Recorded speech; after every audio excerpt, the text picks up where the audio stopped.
Welcome welcome জানাচ্ছি সবাইকে রাতের একটি রান্নাতে। আজকে একটা নিরামিষ সবজি আমি ভাবছি তোমাদের সাথে শেয়ার করব। আমি কীভাবে করলাম সবজিটা সেটাই তোমাদেরকে জানাবো। প্রথমে সরষের তেল দিয়ে দিলাম, কড়াই গরম হওয়ার পরে তারপরে এখানে দিয়ে দিয়েছি আমি পাঁচফোড়ন, এবং তারপরে সামান্য একটু আদা গ্রেট করে দিলাম।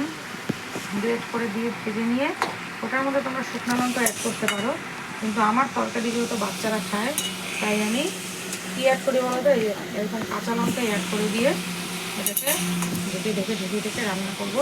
এটার মধ্যে লবণটা দিয়েছি কিন্তু হলুদটা দিইনি, তার কারণ হলুদ যদি আমি আগে তরকারির মধ্যে দিয়ে দিই তাহলে সবজিটা কিন্তু সিদ্ধ হতে অনেক দেরি হবে। এটা কিন্তু রান্নাঘরের একটা খুব গুরুত্বপূর্ণ টিপস, তোমরা এটা ব্যবহার করতে পারো, জেনে রাখো।